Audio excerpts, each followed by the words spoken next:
A gente consegue aqui visualizar daí quantas pessoas já estão assistindo. Por enquanto não tem nenhuma, daí eu acho que é bom a gente só aguardar as pessoas acessarem aos poucos. Eu não sei por que eu não consegui conectar a live ao vivo no Facebook meu aqui. Chato, né? Acho que eu não entrei com a conta do...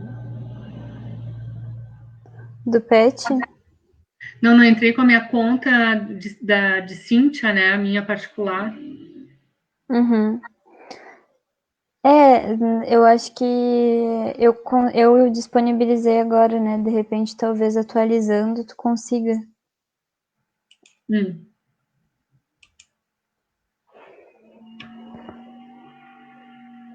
Mas é melhor até ouvir por aqui. Ó, já temos uma curtida.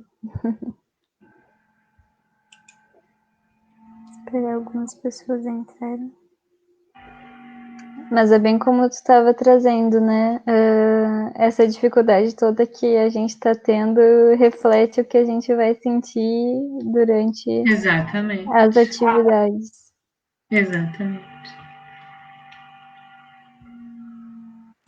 Deixa eu ver se eu consigo mexer alguma coisa aqui.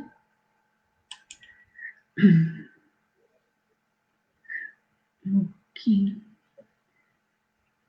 Será que se eu fizer login... Foi uma tentativa que não deu.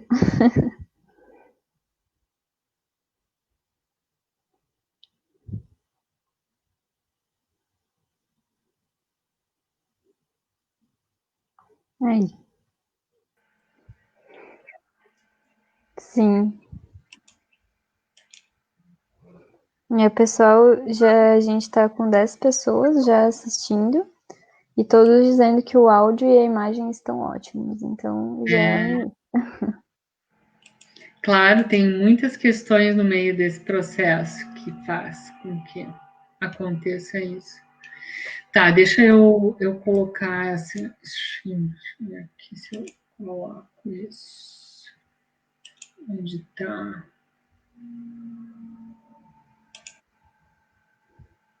Deixa eu pegar pelo app. A hora que tu quiseres que eu comece, ou se tu quiser deixar a minha...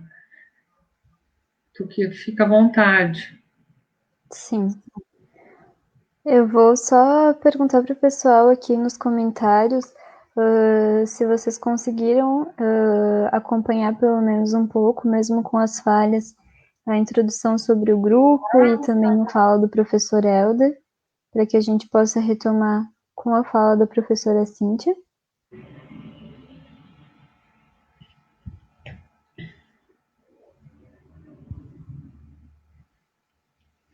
Aí aqueles vídeos que estão no YouTube, tu acha que é interessante tirar, né? Porque eles não...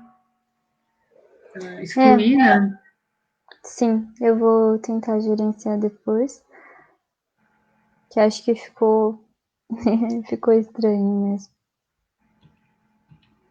Isso. A maioria das pessoas nos comentários falou que conseguiu acompanhar um pouco das falas iniciais, então acho que a gente pode retomar. Acho que a gente pode começar, então, né? Conversar da onde eu estava. Tá, então tá. Perfeito. Que bom. Gente, essa experiência que a gente está vivendo até aqui mesmo, por conta dessas migrações, vocês vejam, a gente estava no NConf, daí a gente vai... Isso é muito próprio de quem lida com as tecnologias. Assim, eu particularmente lido como professora nas tecnologias desde 1996, porque nesse período foi quando eu entrei na pedagogia da URGS como bolsista de IC. Eu era bolsista de iniciação científica na pedagogia, ali na FACED, e nós pesquisávamos usando as tecnologias. Na época era o MSX, acoplado a cartuchos, né? Então, essa coisa de ir, levar, aí leva o MSX, aí leva a televisão, aí busca a televisão, porque antigamente não era essa mobilidade que nós temos hoje da palma da mão, né? Se tu queria ver um filme, tu tinha que pegar uma mídia. Se tu queria colocar um filme para ver, tu tinha que pegar uma mídia e outra mídia. E assim a gente botava numa sala aquele monte de papel. Então, isso que a gente está vivendo, e voltando daí a nossa conversa, Júlia, querida, se tu quiseres falar comigo, porque agora eu vou começar a me concentrar de novo em tentar informar o que é o ERE e como ele chega para nós. Tu dá uma faladinha, porque eu vou estar aqui concentrada num esquema que eu montei, tá? Então, assim, nós estamos vivendo na universidade vários momentos tão, digamos assim, com tantas novidades, com tantas surpresas, com tantas demandas, né, e demandas urgentes, que nos fazem e nos colocam no lugar de enfrentamento de decisões, né, nos fazem decidir e querem, muitas vezes, decisão rápida. No entanto, uma decisão just in time, rápida, fast food, pode custar muito caro. Então, como disse o professor Helder, a gente fez uma construção de um documento que, ao fim dessa fala, eu vou falar um pouco sobre ele. E esse documento foi construído 2 semanas, mais ou menos, em torno de 2 semanas, por quase 200 pessoas. E nós colocamos na wiki do Moodle Colaboração um texto, né? E um texto inicial nosso da Prograde, e depois os colegas foram editando, mexendo, alterando, trazendo as suas especificidades, né?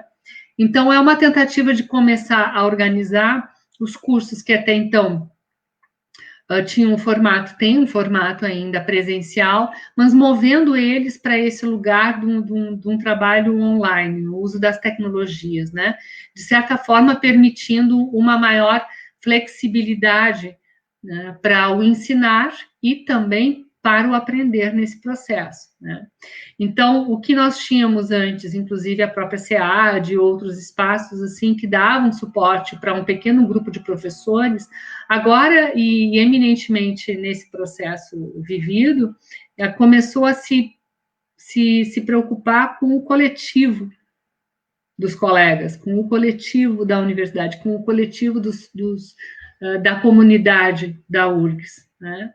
Então, isso faz com que nós pensemos em soluções, e muitas soluções importantes e muito próprias e necessárias são tomadas. No entanto, a construção dessa solução, as construções dessas soluções, elas têm causado muito estresse, né? Elas requerem o observar de diferentes fatores, não só da questão do pedagógico, do trabalho pedagógico, do nosso trabalho enquanto docente, mas também de toda uma organização, como eu falei, da comunidade escolar, né? Gestores, técnicos, estudantes. Então, ao mesmo tempo em que nós vamos achando algumas respostas, algumas outras nos escapam. E isso é muito próprio de uma perspectiva do ensino remoto emergencial. Como eu tinha falado antes, o ensino remoto emergencial, ele surge, ele se apresenta justamente em situações atípicas, né, junto às comunidades e aos países em geral, né, e eles provocam também soluções, muitas vezes, que vão ficar concentradas naquele período, né, soluções que vão impactar e vão trazer bons resultados, e soluções que podem impactar e podem não trazer bons resultados. Só que, enquanto o ensino remoto emergencial, eles se concentram nessa perspectiva. Por isso que nós estamos sempre falando e comentando, e em geral a mídia também tem reiterado, que nós não estamos falando em educação à distância, né? Então, numa perspectiva de educação à distância, tu tens diferentes pesquisadores, renomados pesquisadores, que, pelo menos aqui no Brasil, desde as décadas de 80, vem se debruçando sobre o uso das tecnologias na educação. inicialmente a gente chamava de informática educativa, hoje já teve vários nomes e vários conceitos são desenvolvidos, dependendo, inclusive, da epistemologia e da metodologia que ele contempla. Mas, no início, as políticas públicas aqui no Brasil, elas eram muito vinculadas à instrução programada, né? Uma metodologia e um processo de aprendizagem onde o ambiente digital é meramente um controlador, um repositório de conteúdos e, de certa forma, um controlador da aprendizagem, né? Sem grandes possibilidades de criação, de edição, né? Então, tem várias questões que nesse movimento, aqui no Brasil, desde a década de 80, que é o que eu estudo desde então, as primeiras políticas públicas, elas estavam muito vinculadas à entrega de tecnologia para as escolas e muito desvinculadas do trabalho docente, né? Então, quando se começa lá na década de 90 a falar em aprendizado, né, e se começa a se olhar para o aprender nesse processo, ele começa, de alguma forma, a se vincular com metodologias mais, como se diz, construtivistas, socioconstrutivistas, sociointeracionistas, né, que requerem maiores práticas de colaboração, cooperação em rede, né? Então, ao longo desse período, muitas instituições acabaram tomando decisões e investiram de maneira diferenciada aqui no Brasil sobre o uso das tecnologias no ambiente acadêmico, na educação superior, né? Então, mesmo que nós... Vou dar uma olhada de vez em quando aqui no WhatsApp, que pode ser recado das gurias que não querem falar comigo ali. Não.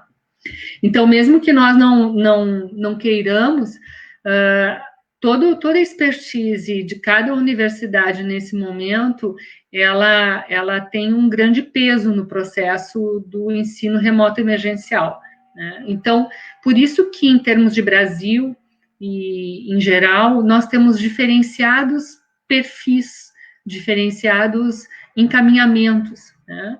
Então, cada uma das instituições tem encontrado soluções, tem encontrado expectativas, né, desejos de expectativas para um ensino remoto emergencial, baseado nesses estudos que foram desenvolvidos.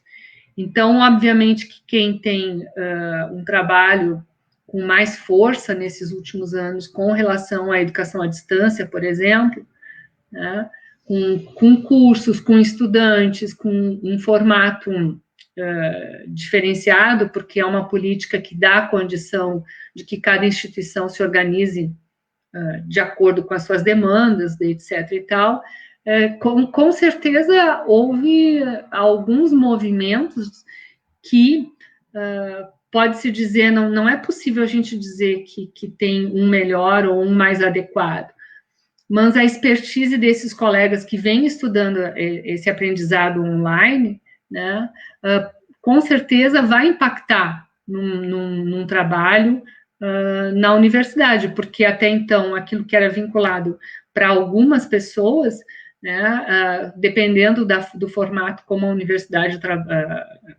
se organizou para os estudos e os usos das tecnologias, pode estar vinculado a uma qualificação que atingiu várias pessoas. Então, chega esse momento, essas qualificações, esses cursos, essas formações em serviços, todo professor, quando entra no ensino superior, ele tem que passar por um estágio probatório, então, cursos no estágio probatório que envolveram as tecnologias. Então, tudo isso acaba, de alguma forma, impactando em soluções diferenciadas nas universidades, né? Agora, uma das coisas que são comuns ainda, apesar de todas essas questões, é muitas vezes um estigma que o estudo através das tecnologias ele carrega, né? Então, ainda existiam e ainda existe, né, algumas discussões que não estão alicerçadas por pesquisas, porque as pesquisas têm mostrado justamente o contrário. Elas estão alicerçadas, muitas vezes,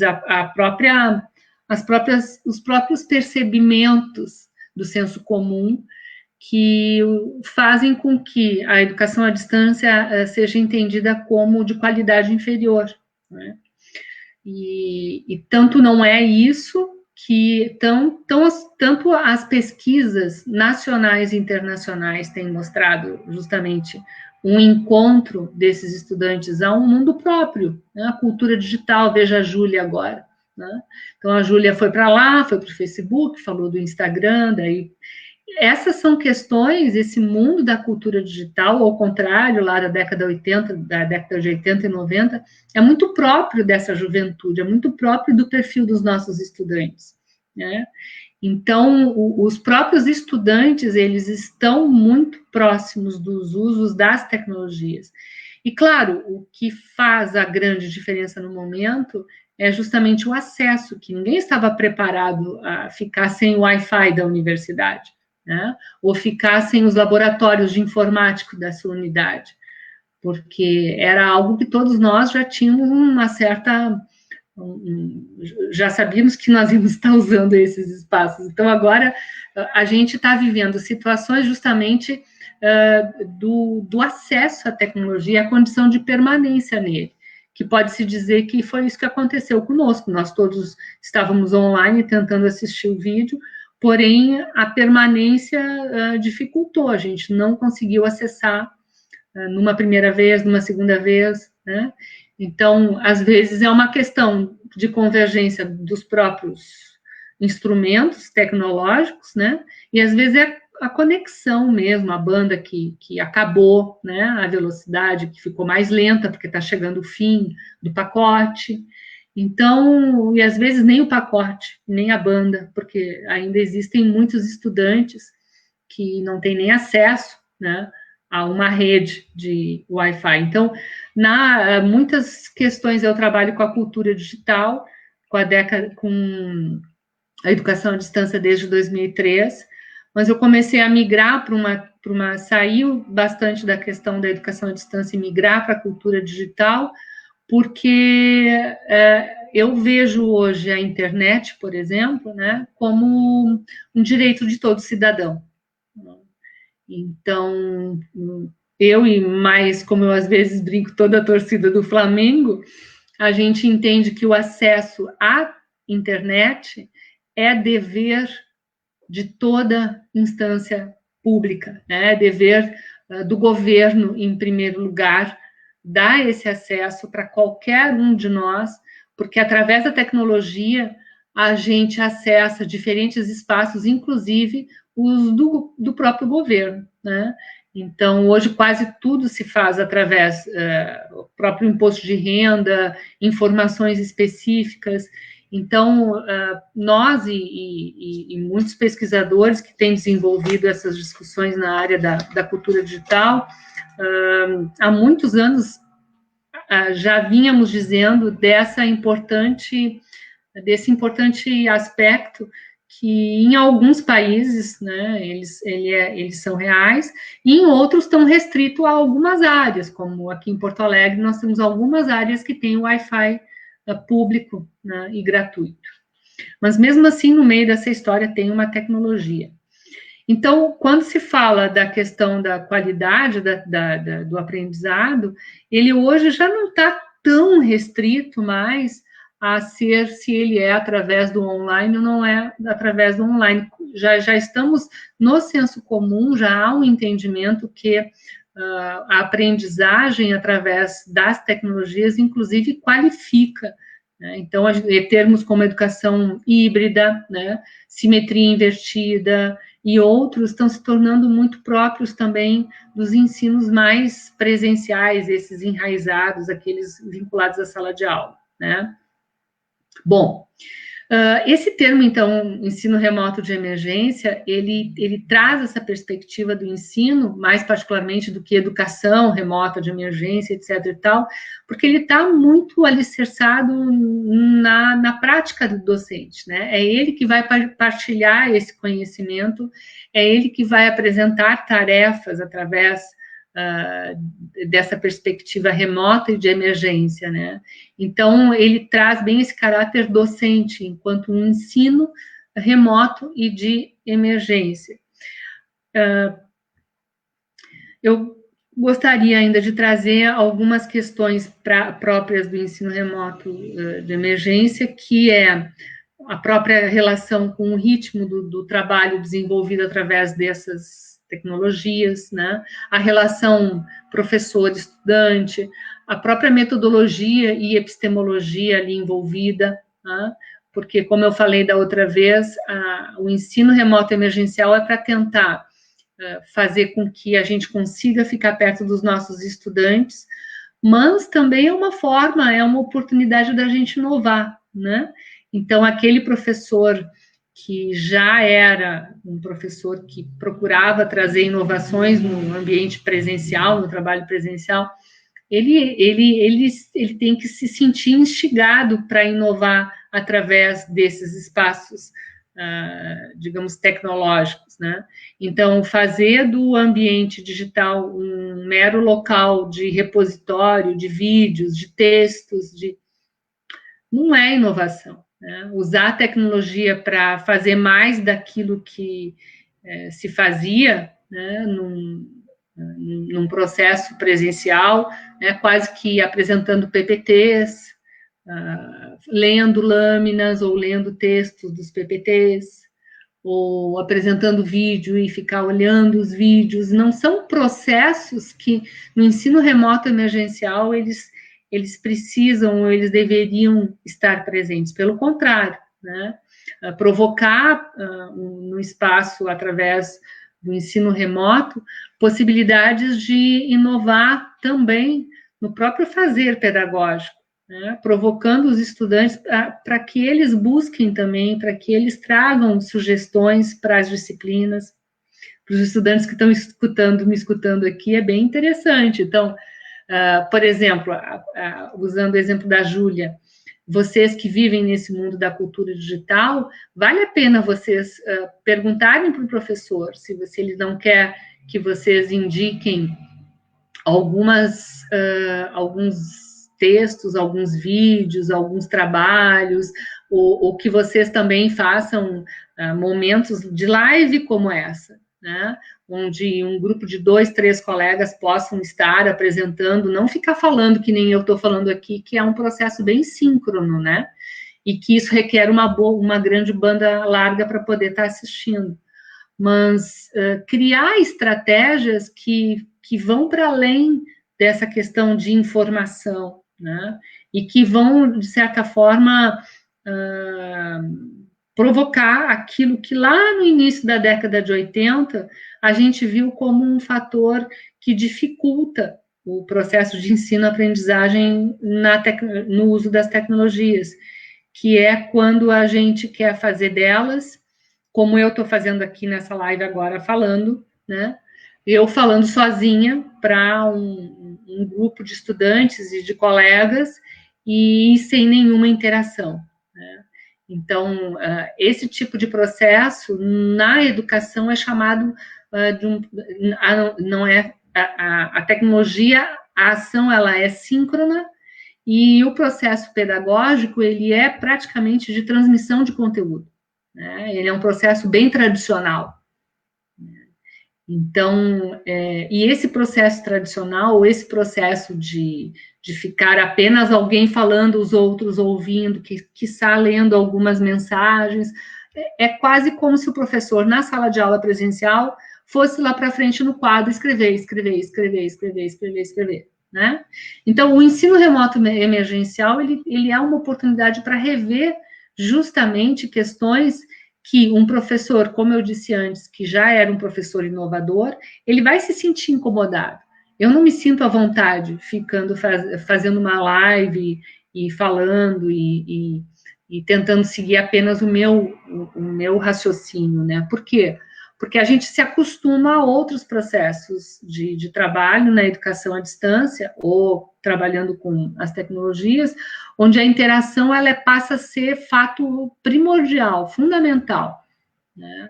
E uma interação ela pode ser maravilhosa, assíncrona. Ela não precisa, a interação, aquela que a gente tem no espaço presencial, ela não precisa não existir no ambiente digital.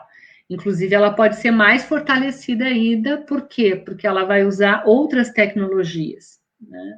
Que não a voz, o corpo, um movimento, quem sabe, de um giz ou de uma caneta num quadro.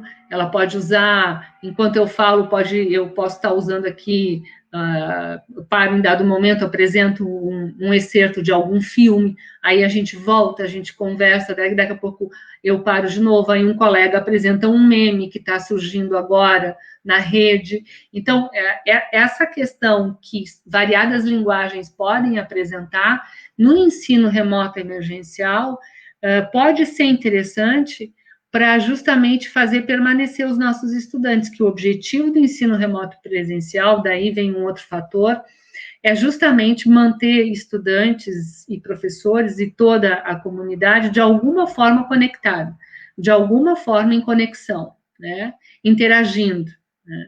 Então, mesmo que a gente tenha uma certa ideia de como pode desenvolver o trabalho remoto ou as atividades de forma remota, só no fazer do trabalho pedagógico e que nós vamos perceber justamente as dificuldades que nós temos. Então, o planejamento, ele é essencial. Agora, ele tem que ser planejado como agora aconteceu com a Júlia. Então, quando se usa tecnologia, é interessante que o professor provoque pelo menos umas 2 possibilidades, né, de acesso para que o estudante tenha aquelas questões que para ele são importantes.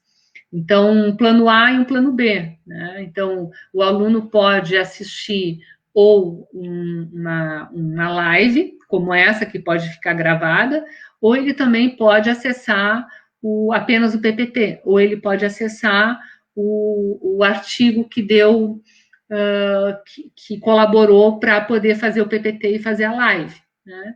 Então, sempre é interessante pensar em outras possibilidades, em outros links, e manter a informação acontecendo, e fortalecendo apenas um lugar, porque agora também o que aconteceu conosco, para a gente descobrir onde que nós estaríamos, porque a gente foi para 2 links, um link do YouTube, outro link do YouTube e um link do Facebook. Então, lá pelas tantas, é interessante manter um local fixo de comunicação. Eu usei durante muitos anos o WhatsApp e o Telegram em sala de aula, nas minhas disciplinas que são à distância, e fortaleci essa comunicação como centralizada entre eu e os estudantes, né? Então, é importante movimentar também um lugar para a busca dessas informações.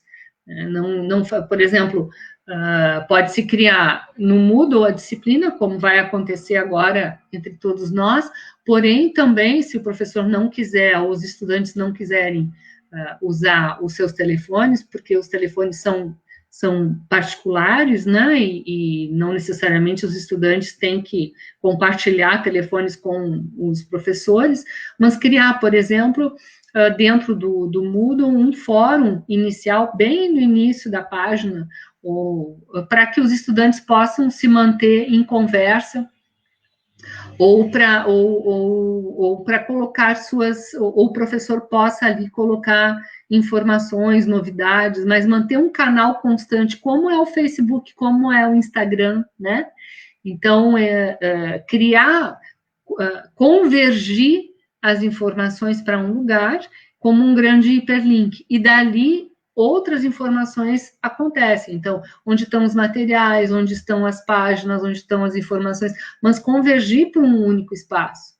Porque nesse ambiente de ensino emergencial remoto, como ele é atemporário, como ele é acontecido em momento de crise, se ele ficar muito poroso, né, e com várias informações, isso pode dificultar o estudante a encontrar em tempo, né, o endereço da live que vai acontecer naquela aula, né? Então, o que acontece, essa história do ensino remoto emergencial, ele realmente é um bicho, né? É um bicho com X, é um calouro que se apresenta na universidade, né? É um calouro que nos pegou de surpresa, né? É um calouro que entra, né? E que vai conhecer a universidade, que vai conhecer os cursos, que vai conhecer os colegas. Então, é quase isso que a gente está vivendo com o ensino remoto emergencial. Né? Não é diferente de outras realidades, porque, por exemplo, no Afeganistão, né, onde a educação foi interrompida, né, por vários conflitos e violência, né, como é que ficaram as escolas? Porque, inclusive, elas foram alvo, né, no período. Então, todas essas questões que nos pegam de surpresa e, de certa forma, nos fazem reinventar, é quase aquele sentimento que, se nós olharmos um pouco para trás, que foi quando nós entramos na universidade pela primeira vez. Né? Nos pega como calor. Então, eu acho que nesse momento, antes de eu entrar para falar um pouco do nosso documento da universidade, é bem importante que a gente veja essa oportunidade do ensino remoto na universidade como uma oportunidade que é típica, né, para esse, digamos assim, para esse momento, tanto que não é nem ensino presencial, não é nem ensino de educação à distância. Ele vai requerer de nós a resolução rápida e temporária para esse problema imediato. Então, vai requerer, tanto de estudantes quanto professores, um grau de flexibilização, né? Uma preocupação com acesso às informações e uma preocupação também, não só com os próprios processos pedagógicos, mas no ambiente digital, com os próprios recursos que vão ser disponibilizados. Fico pensando aqui que muitas vezes uma determinada mídia ela não se apresenta muito bem no celular. E a maior parte dos estudantes hoje, o que mais tem acesso às tecnologias é através dos espaços, é através da mobilidade, é através dos espaços dos frames que são para palma da mão, né? Então, por exemplo, há pouco tempo a universidade migrou o Chesc Box para uma plataforma que a gente consegue usar através da mão. Antes, você se lembra que a gente tinha que ficar abrindo mão de aranha? Então, a gente ia começar a responder um e-mail dentro do celular, fechava o e-mail. A gente não conseguia fazer mais nada, perdia. Então, isso é muito próprio de uma tecnologia que ainda não está adequada a esse mundo da cultura digital, que ainda não está adequada a esse mundo do uso de um laboratório móvel. Muitos de vocês, estudantes da universidade, ao contrário de nós, né, enquanto professores, vocês viveram em uma época nas escolas em que vocês já tinham acesso aos laboratórios. A maior parte das escolas tinham laboratórios de informática. E aqueles laboratórios que vocês acessavam nas escolas estão aqui na palma da mão de vocês. Aqui vocês têm aquela câmera, aqui vocês têm aquela câmera de fotografia, aquela câmera de vídeo, né? E cada um de vocês tem isso na palma da mão. E sem precisar pedir a senha para o professor coordenador do laboratório. Então, esse mundo da cultura digital, e agora no ensino remoto emergencial, ele vai requerer dos estudantes também um pouco de paciência, porque as tecnologias em si, elas não foram ainda trabalhadas para esse mundo que vocês estão vivendo, né? Que é carregar nas costas mesmo todo o laboratório das escolas que vocês tinham, né? Então, às vezes, o próprio processo dos trabalhos que o professor vai pedir em sala de aula, ele pode ser convidado por vocês para que o professor pense para que vocês possam produzir materiais para o ensino remoto emergencial usando os celulares de vocês. Em vez de ficar só escrevendo um texto, em vez de ficar só lendo um texto, vocês podem provocar também a entrega de materiais através de fotografias, através de pequenos vídeos, né? E nós na universidade, então, passando agora para tentando, eu dei uma explanada um pouco geral, teria mais coisas para falar, mas eu acho que eu consegui trazer um pouco a ideia de que o ensino remoto emergencial, ele não foi criado do nada, ele não saiu da cabeça de uma pessoa ou de outra, ele faz parte de uma comunidade internacional, né, de pesquisadores que estudam o ensino remoto emergencial em outras comunidades, em outras situações, entre que tais como a pandemia, elas foram necessárias, né? Então, o que se tem com o ensino remoto emergencial é que a situação, quando ele se apresenta, ela já é naturalmente estressante, né? Então, o ensino remoto emergencial, ele vem embalado num estresse, ele acaba impactando, né, o trabalho docente, e, ao mesmo tempo, eles vão apresentar soluções que poderão ser temporárias e usadas apenas para o ensino remoto, mas também podem ser soluções que, lá pelas tantas, podem integralizar um novo fazer, um novo processo educacional, né? E é, sinceramente, o que eu espero. Eu, como trabalho, eu falei com a cultura digital e mídias móveis, eu espero que, desse momento, a gente consiga construir uma educação mais includente no sentido do que os nossos estudantes vivem, da vida cotidiana daqueles que estão costumeiramente curtindo e compartilhando no mundo e chegam na universidade e não podem curtir e não podem compartilhar. Ou seja, eles têm que fazer uma disciplina que não gostam, eles têm que ler textos e mais textos e mais textos, que também não gostam, e não podem compartilhar, ou seja, é proibido compartilhar atividades, avaliações. Ah, mas eu estou sendo exagerada. Eu não sei, eu acho que não é um exagero, porque muito na educação se faz em querer saber se o estudante está curtindo, se ele está gostando. Quiçá o professor presta atenção para ver o quanto os estudantes estão acompanhando o que ele está falando e estão compreendendo e vão usar esses conteúdos num outro trabalho, né? Então, ou vão usar esses conteúdos no seu cotidiano, na sua vida. Ou vão, às vezes, aquele conteúdo ele se inicia e se acaba naquela disciplina e não serve para mais nada, né? Então, realmente, o curtir para esse mundo da cultura digital é estabelecer conexões de alguma forma com aquilo que está sendo proposto. Então, tem várias plataformas acontecendo, tem várias possibilidades do uso das plataformas, mas a própria mineração que hoje se vive na cultura digital, mineração de dados, vai potencializando aspectos que vão se destacando, né? Então, um rolar de uma página que se para, eu nem curti aquilo ali, mas só eu ter parado para olhar aquilo, já a mídia interpreta que eu tive interesse, né?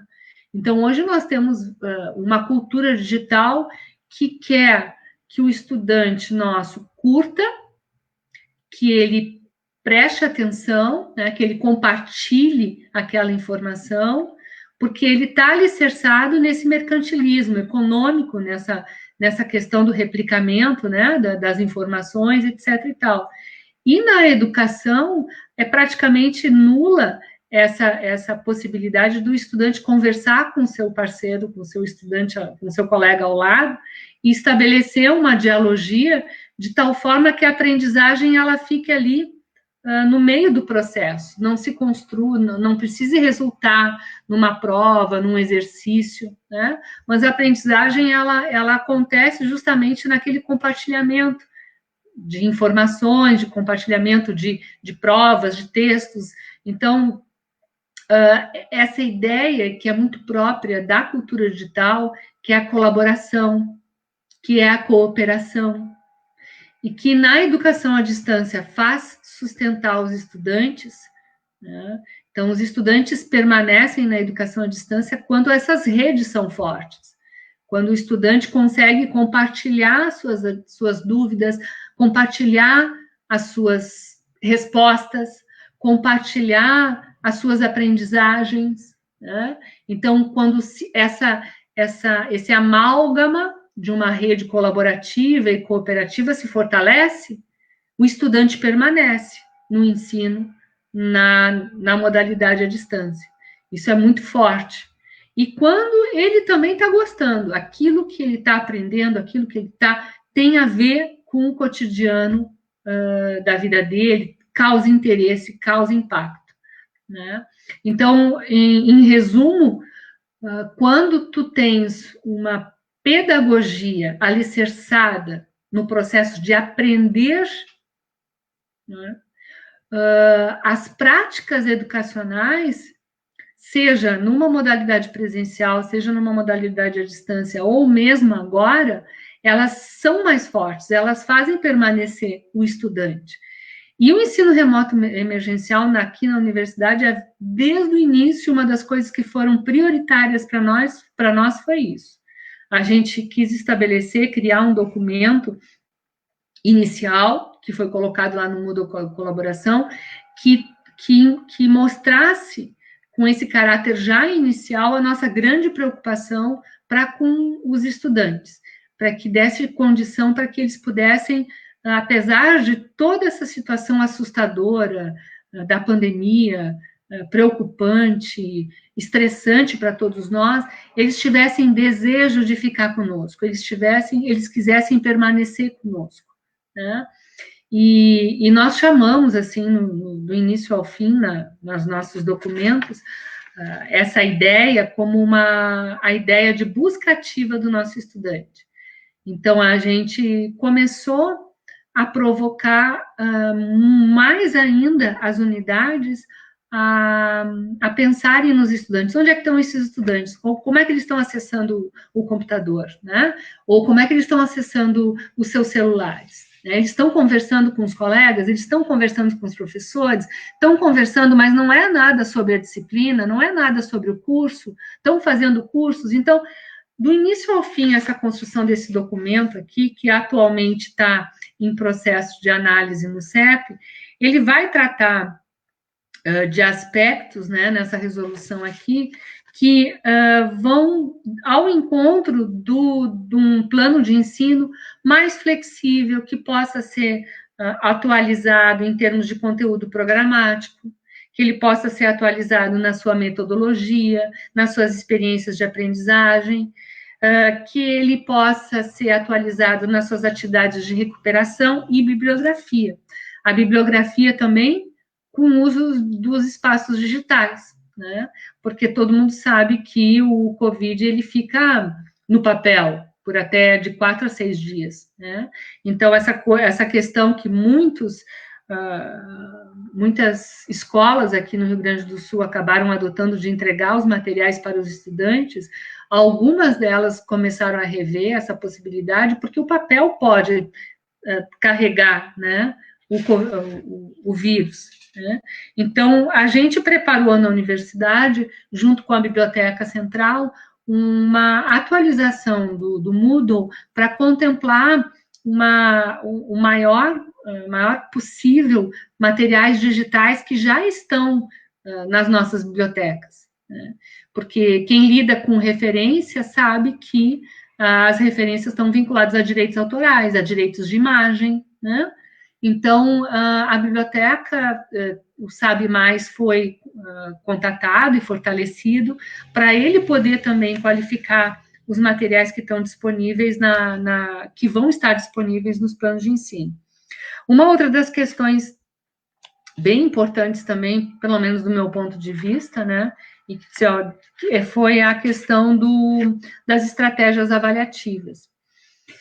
A gente entende que as estratégias avaliativas, elas têm que ser propostas ao longo de todo o período letivo, né? Então, ao contrário de muitas disciplinas que acontecem às vezes uma outra avaliação, uma avaliação no meio, outra no fim.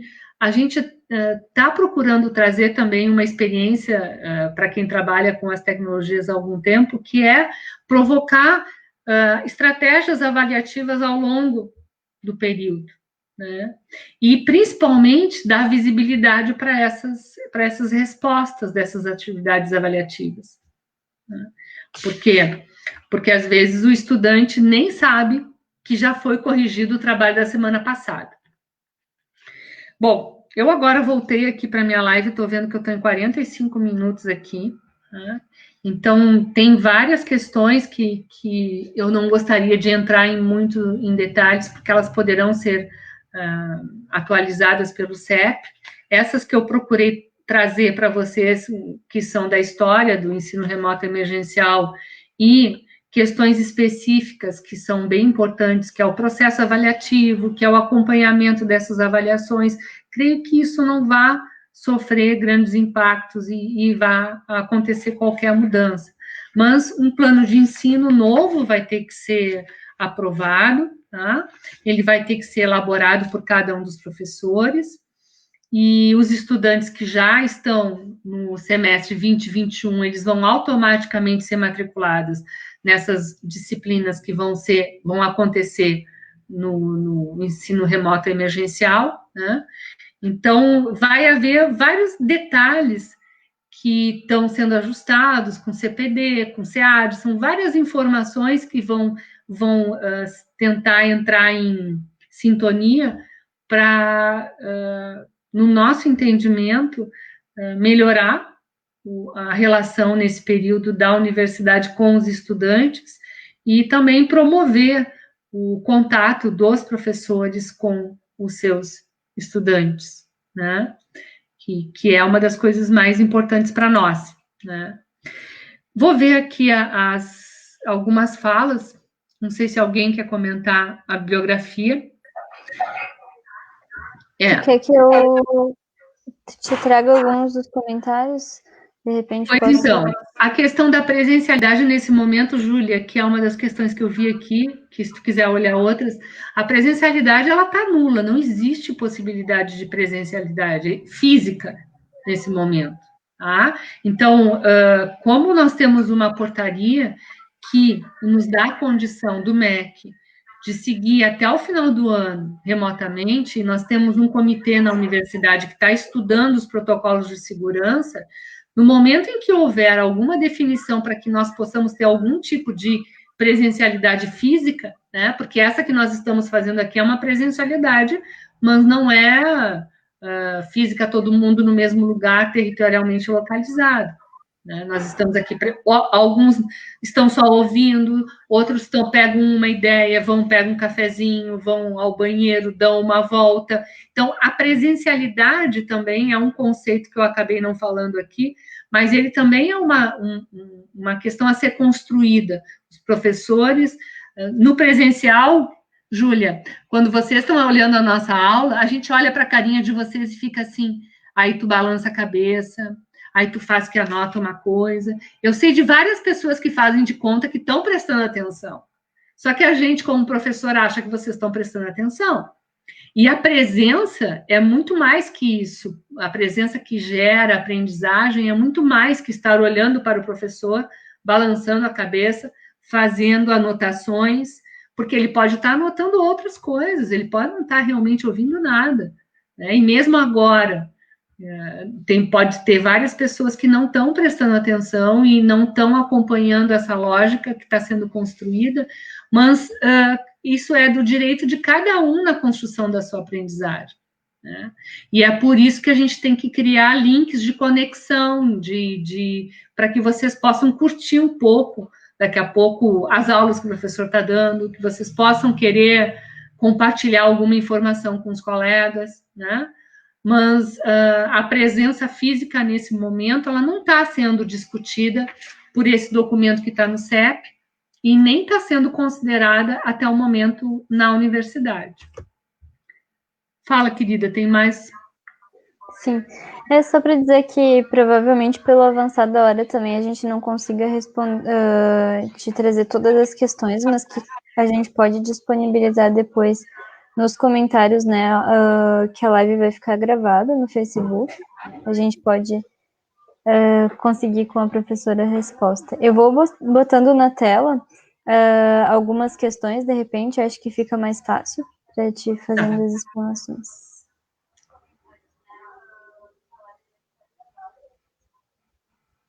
Existe um número máximo de alunos em uma atividade síncrona.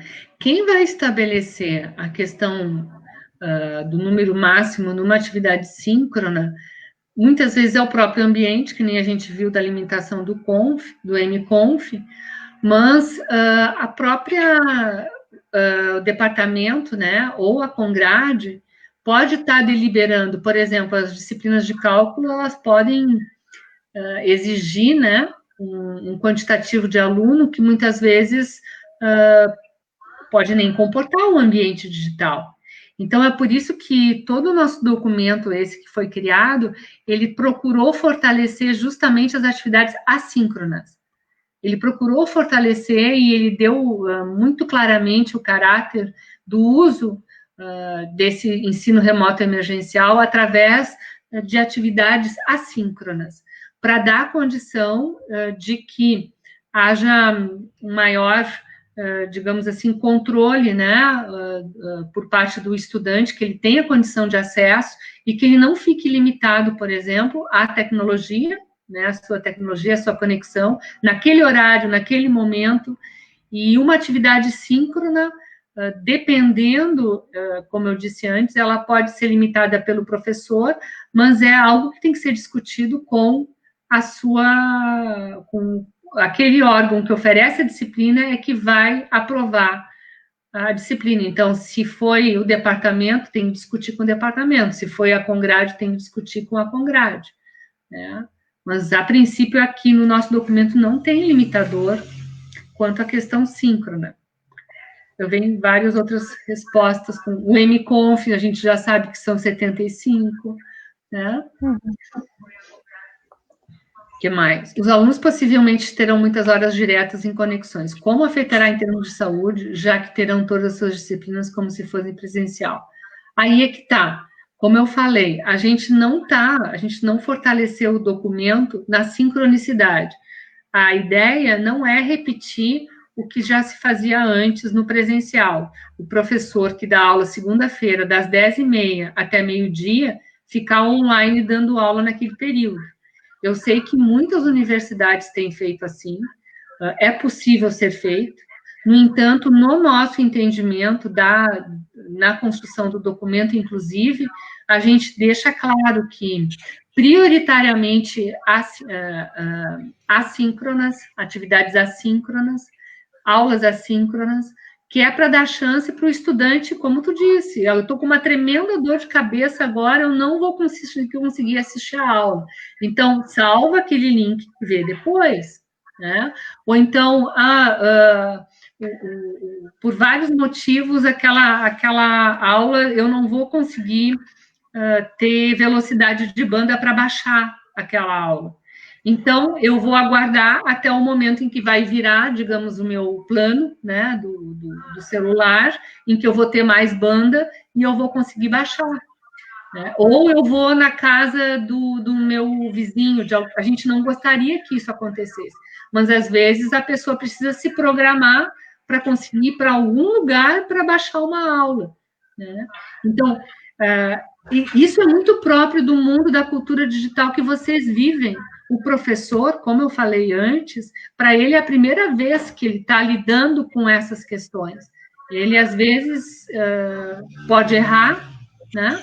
Justamente por desconhecer. Mas quando ele escuta que o aluno diz, professor, eu não consegui ver sua aula, porque não consegui baixar a aula, porque eu só vou conseguir baixar a semana que vem, quando o meu plano atualizar, agora eu não tinha como, ele vai entender algo que para ele, a princípio, era desconhecido. Então, são questões assim que vai requerer de todo mundo uma grande flexibilidade e paciência, né? Tem aqui uma questão um pouco mais objetiva, não sei se a gente já tem resposta para isso, mas... Qual? Quando voltará às aulas? Espera um pouquinho, deixa eu perguntar para o meu oráculo aqui. Ele está me dizendo, não sei. Gente, não se sabe.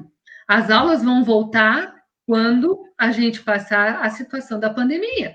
Ninguém tem bola de cristal, por mais que a gente queira, né? Então, em primeiro lugar é saúde. A gente precisa tentar ter uma saúde física e mental adequada. A gente tem que contar com o apoio dos coordenadores de curso, com os chefes de departamento, para que a gente possa, nesse momento de ensino remoto emergencial, estar em contato com os professores, estar em contato com os colegas, mas reconhecendo que não tem muito o que fazer nesse momento, não se sabe quando vai voltar às aulas presenciais.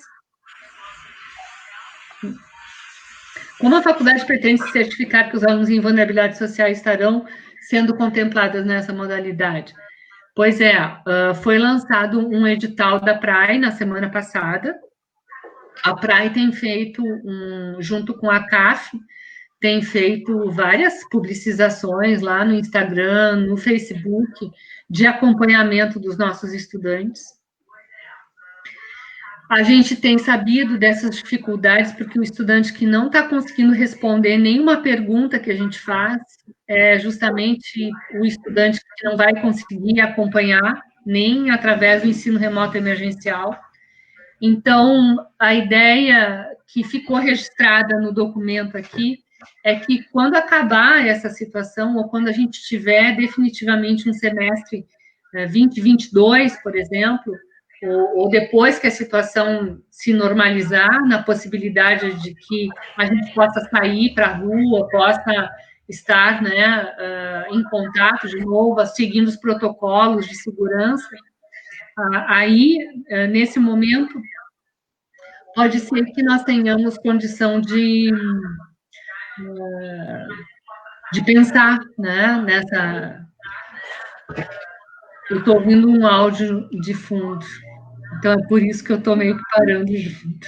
Agora a pergunta, só para eu voltar nela, que eu me atrapalhei aqui ouvindo o áudio e não...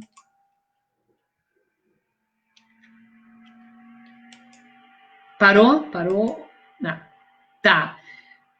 Sim, a gente estava falando da CAF e da PRAE, né?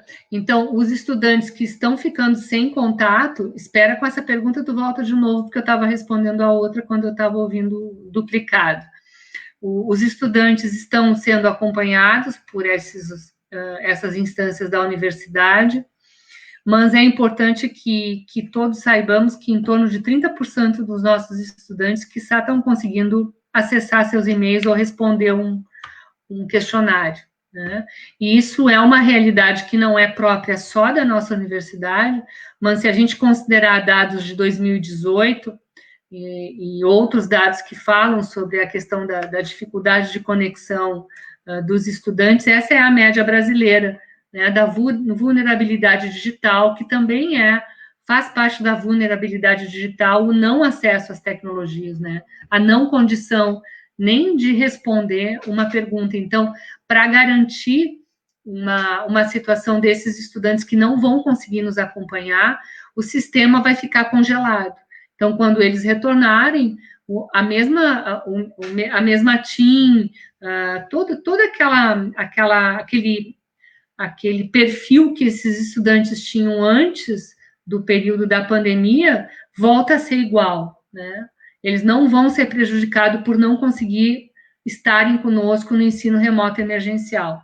Claro que a gente gostaria, mas eles não vão se prejudicar. Fala, minha Flor, a outra pergunta, essa anterior, eu não vi. Caso o ERE se estenda, como ficam as aulas? Bom, eu sabia que vocês iam fazer essa pergunta. Então, é o seguinte, nós estamos planejando na Prograde, já desde a semana passada, amanhã vai ser a primeira reunião, hoje nós tivemos reunião com o Rui e a Jane, e um dos assuntos que foi tratado foi justamente esse, tá? Os estágios, eles precisam ser pensados agora, graças a Deus, né? Ou graças a deusas, né? Porque houve uma portaria recente que autorizou os estágios na universidade. Então, essa portaria do MEC, que é agora do dia 16 de junho, que é a portaria 544, ela, de certa forma, nos dá a condição a pensar os estágios. Só que, como nós temos no processo dos estágios, que não é só estágio, como tu mesmo pergunta ali na tua questão, são práticas profissionais de estágio, são práticas que exigem laboratórios especializados, são práticas pedagógicas também, práticas que fazem parte das disciplinas. Então, são práticas que estão envolvendo as disciplinas e que estão prescritas nas diretrizes curriculares nacionais que orientam cada um dos cursos. E essa portaria do MEC faz alusão a essas diretrizes nacionais curriculares que foram aprovadas pelo Conselho Nacional de Educação. Essas diretrizes curriculares nacionais, elas foram aprovadas antes da pandemia. Elas foram, os cursos que vocês estudam foram criados, apoiadas nessas diretrizes de antes da pandemia. E nós temos avaliações institucionais, os órgãos avaliadores, com os seus índices de avaliação, foram criados também antes da pandemia, né? Então, nós, considerando vários fatores e as especificidades de cada prática de estágio, seja do direito, seja da engenharia, seja da administração, seja da educação, seja da farmácia, seja da saúde, ela vai requerer um cuidado específico, porque ela está vinculada a essas diretrizes curriculares nacionais de cada um dos cursos. Então, um GT, amanhã vai se reunir pela primeira vez, isso já vinha sendo pensado, mas a gente queria fazer, mas a gente não tinha nenhuma autorização ainda, ou pelo menos uma pseudo-autorização, né? E isso aconteceu, porque a proibição que existia antes, nas portarias de 17 de março e de 19 de março, foram revogadas. Então, agora a gente já pode pensar nisso, como URGS. E esse GT, ele é composto de colegas dessas áreas, para a gente poder estar pensando nas especificidades. Então, pensem comigo como se fosse um grande documento que vai orientar as diretrizes dos estágios na universidade, entre elas da farmácia, e depois vai ter hiperlinks dos seus cursos, né? Então, tem coisas que vão ser comuns a todos os cursos, e tem coisas que não vão ser, porque vão atender a especificidade dos cursos. Aquilo que é comum, a gente, na Prograde, pensa fazer um texto comum, né? Citando a portaria, citando os protocolos de segurança, citando os ambientes digitais de acompanhamento. Agora, as questões que são específicas vão ser tratadas pelas pessoas competentes para isso, que são os colegas das suas áreas. Então, isso está sendo pensado, está sendo organizado, e, com certeza, a partir agora dessa semana, essas construções sobre os estágios, elas vão começar a acontecer com força, e a gente vai ter melhores respostas, né, para isso.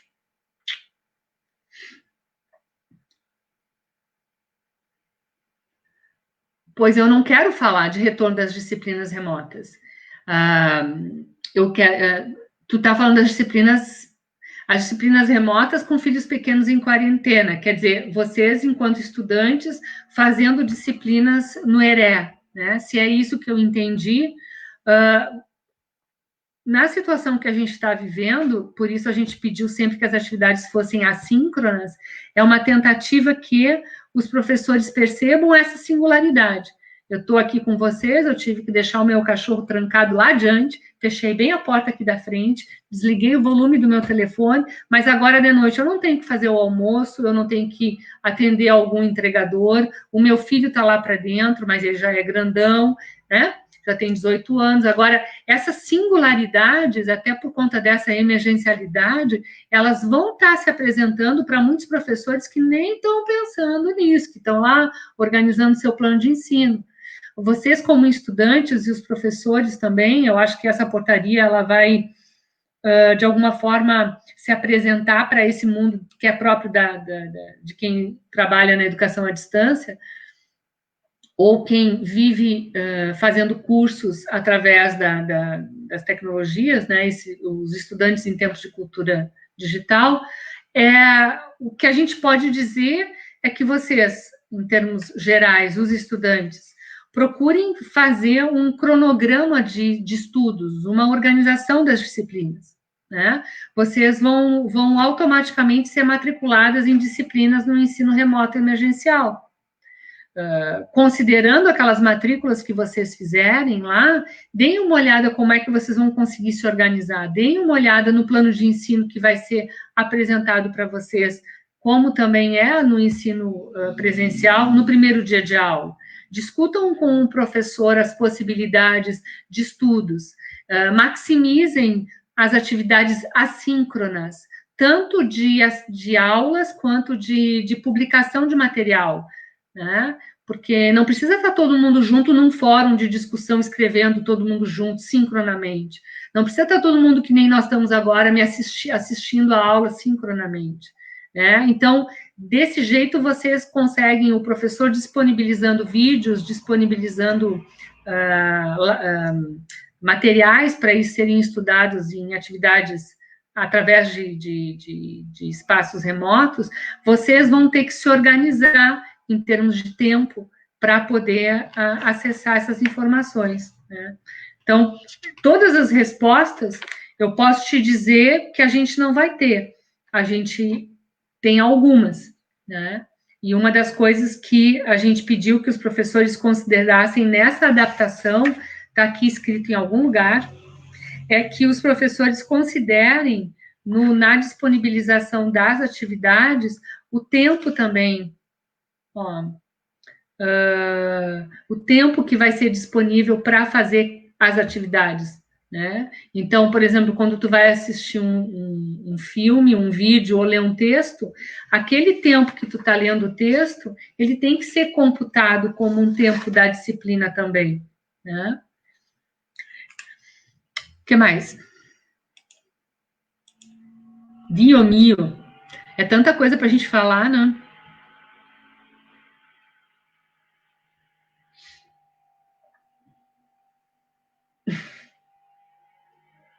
O que mais? Deixa eu ver. Qual a data prevista para iniciarmos o ERE? Bom, nós temos um calendário que a previsão é em julho.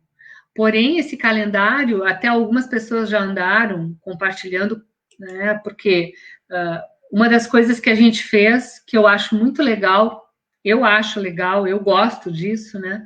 Foi poder desenvolver atividades com várias pessoas colaborando e fazendo juntos com a gente.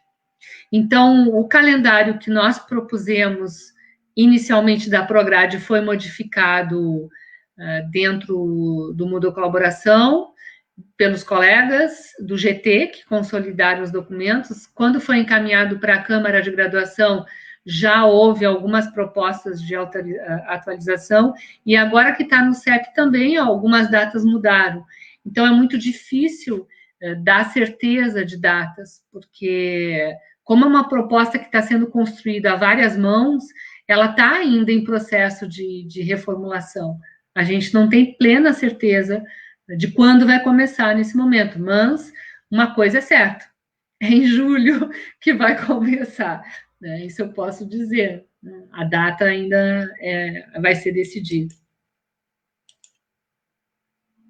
Eu acho que a gente sobraram ainda algumas dúvidas, mas a gente talvez caia, inclusive, da plataforma, porque o Facebook, ele...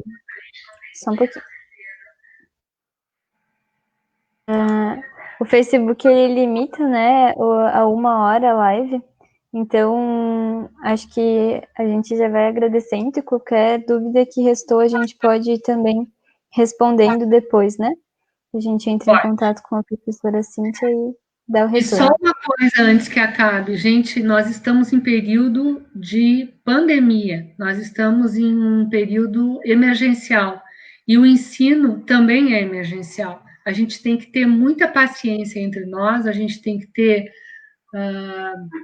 muito apoio, né, de vocês, estudantes, apoio dos colegas em geral, porque o nosso objetivo maior é a gente continuar estudando, né, e aprender com essa dificuldade, mudar rituais, mudar práticas, mudar a forma de ensinar e aprender em tempos de cultura digital e mídias móveis, porque os nossos estudantes estão lá, vocês estão lá, curtindo, compartilhando, vivendo. A gente não pode fazer da universidade um lugar morto, chato, né? Tem que ser um lugar que dê vontade também de curtir e compartilhar saberes e experiências. Então, eu teria 10 mil coisas para falar, a gente tem tanta coisa na cabeça e tanta preocupação, mas a principal é a gente poder se apoiar, né? Convergir soluções, né? E não procurar tanto pelos problemas, mas tentar convergir soluções nesse momento tão difícil. E claro, viu, Júlia e Tânia, o meu telefone, o WhatsApp e o meu contato, e-mail, tudo mais, vocês me acham pelo Facebook, por tudo que é lugar, e porque a gente, como servidor público federal, a nossa função primeiro é poder estar respondendo à comunidade, né? É estar com vocês. Então, me achem, me perguntem, eu, se não souber, vou perguntar também, e vamos tentar ficar perto nesse momento. É um momento bastante difícil, né? Atípico para todo mundo. Acho que muitas dessas questões que restaram também são muito pertinentes sobre o ordenamento e tantas outras coisas que acho que é relevante a gente tentar responder mesmo. Mas a gente já agradece muito a disponibilidade de estar, né, esse período todo trazendo as informações para nós. Acho que todos nós estávamos com muitas dúvidas. E deixa eu ver. Acho que tem só um questionamento aí que o pessoal tá cobrando que não dá para deixar para depois. Deixa eu ver. Essa é uma ótima pergunta. Qual? Aí, acho que é essa. Não. É isso que eu falei, Camila, de jeito nenhum vocês podem estar prejudicados, tá? Seja na farmácia, seja em qualquer lugar. E esse documento que nós criamos, para vocês verem que não é mentira, tá aqui, ó. A gente está com ele quase pronto, tá? Então, esse documento aqui, esse aqui, ó, as minhas anotações, mas esse documento aqui, ele foi construído para não prejudicar ninguém. Ele não pode ser um instrumento que vá prejudicar o ordenamento, que vá prejudicar a TIM, que vá criar qualquer empecilho para vocês. Então, essa é uma das questões que a gente fez questão de colocar nesse documento. O que vocês tinham antes de entrar o período da suspensão, né, aquela situação do ordenamento que vocês tinham antes da pandemia, ela vai ser exatamente aquela situação quando a gente voltar para a presencialidade, quando a gente puder fazer de novo as disciplinas ou no próximo semestre, digamos assim. E isso está escrito aqui, tá? Isso está escrito aqui em algum local, está claríssimo aqui dizendo que o estudante não vai ser prejudicado no seu ordenamento, tá? Ele não pode, inclusive, ter FF. A gente tirou a possibilidade de colocar a falta de frequência do estudante. Então, tem várias questões que nós fomos pensando aqui, junto com o DECORD, junto com a Câmara de Graduação, junto com várias instâncias, para justamente não acontecer a falha no sistema, de repente, dele prejudicar vocês. Então, para que isso não acontecesse, a gente vai congelar aquele semestre, né? E aquilo, quando voltar, exatamente aquilo que nós tínhamos naquele período lá, em março, vai voltar para vocês quando a gente conseguir de novo se encontrar e trabalhar um pouco mais perto da normalidade. Então, o EREC está aqui no meio, é para a gente poder estar junto, estudando, aprendendo. Essas disciplinas, elas vão compor também os currículos. mas aquilo que vocês tinham é exatamente aquilo que vocês vão ter quando vocês voltarem para a presencialidade, tá? Esperando O que que a mais? possibilidade seja logo, né, também, que a gente Ah, possa meu Deus. passar. Mas, A gente acha que ainda não vai ser tão logo, né, Júlia? mas a gente agradece em nome da Faculdade de Farmácia também, né? Uma pena que a gente tenha tido tantos imprevistos, né? A gente pede desculpa para ti e para todos que estão assistindo também. Mas é muito do que tu trouxe, né, sobre o acesso à tecnologia e principalmente, né, as próprias a própria conexão, né, que não estava preparada para essa dinâmica totalmente diferente, né? Mas a gente agradece em nome do grupo PET também. Foi muito bom, muito esclarecedor. Acho que a gente pode continuar esse diálogo, mas realmente muito obrigada. Foi super importante. Acho que teve bastante audiência também, bastante participação. Tá.